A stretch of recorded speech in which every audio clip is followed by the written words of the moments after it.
Assalamualaikum warahmatullahi wabarakatuh. Waalaikumsalam warahmatullahi wabarakatuh. Perkenalkan, nama saya Rehan Rashid Harmen. Pada kesempatan kali ini kami akan mempresentasikan hasil diskusi kami tentang kasus pada organisasi bisnis dan kasus pada organisasi non-bisnis. Langsung saja pada kasus yang pertama yang akan dibacakan oleh Andes. Pada Andes dipersilakan.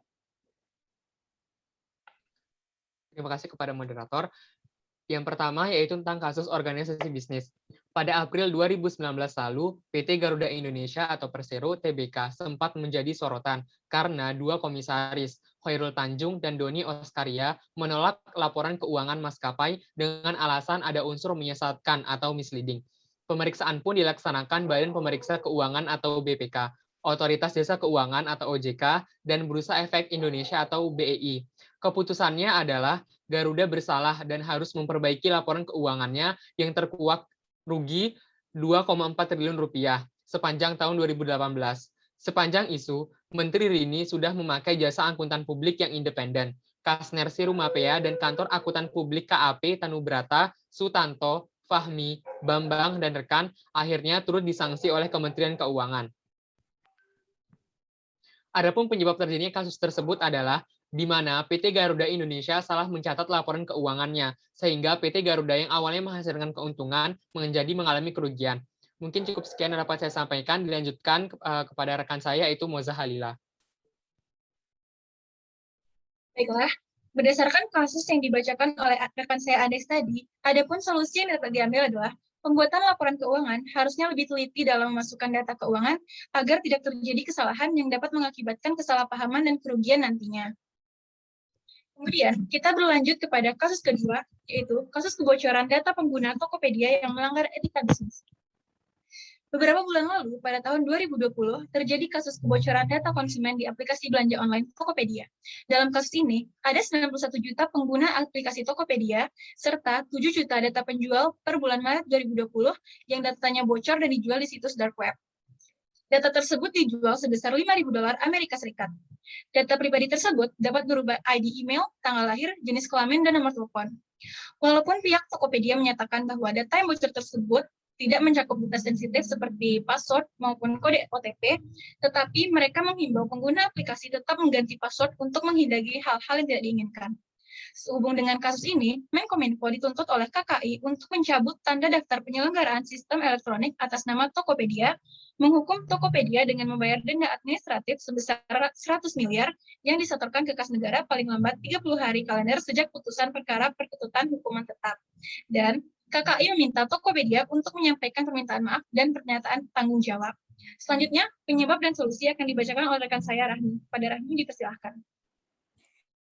Baik, penyebab yang dapat dari kasus yang tadi adalah Tokopedia lalai dalam menyelenggarakan sistem elektronik mereka sehingga dapat mudah dibobol oleh peretas.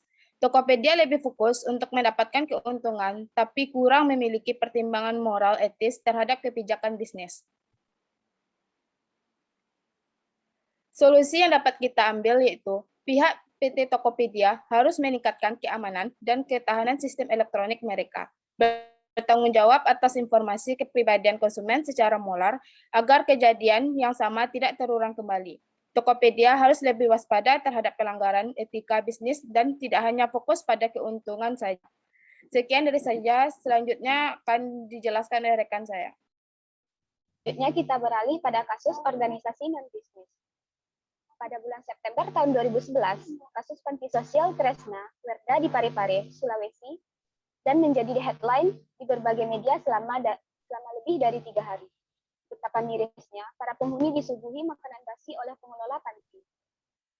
Dikabarkan bahwa tempat huni yang tidak layak, bahkan dipenjara lebih baik dari panti sosial tersebut. Padahal panti sosial tersebut notabene-nya adalah organisasi nirlaba. Penyebab dari kasus tersebut adalah pihak yang tidak bertanggung jawab yang mengambil keuntungan demi kepentingan pribadi. Hal ini dapat merusak kinerja menjadi tidak maksimal karena adanya dana yang diambil untuk kepentingan pribadi. Berlanjut kepada rekan saya.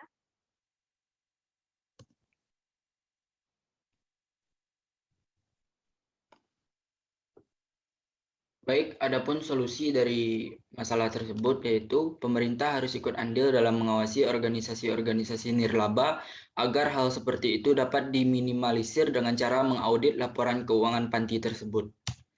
Selanjutnya, kasus badan amal di Cina. Wu Huyan, masyarakat Cina yang dibawa ke rumah sakit karena sulit bernapas. Wu Huyan, yang berberat badan hanya 20 kg, telah bertahan hidup dengan hanya 2 yuan sekitar Rp4.000 sehari selama 5 tahun. Ia bertekad untuk meminta bantuan melalui media sebagai jalan terakhir. Selanjutnya, dilanjutkan oleh rekan saya Yunadil Haq Anwar.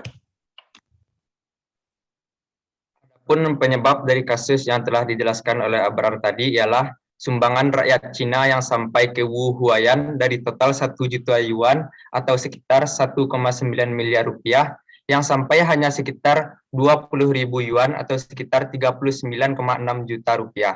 Dengan ini telah terbukti bahwa badan amal yang menangani masalah Wu Huayan ini telah melakukan tindakan korupsi dana sumbangan.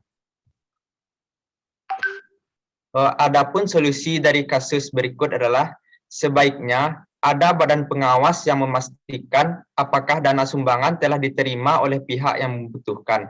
Dengan ini diharapkan dapat meminimalisir tindakan korupsi oleh oknum yang tidak bertanggung jawab. Baiklah, terima kasih kepada rekan-rekan saya yang sudah menyampaikan materi. Selanjutnya itu terima kasih atas perhatiannya.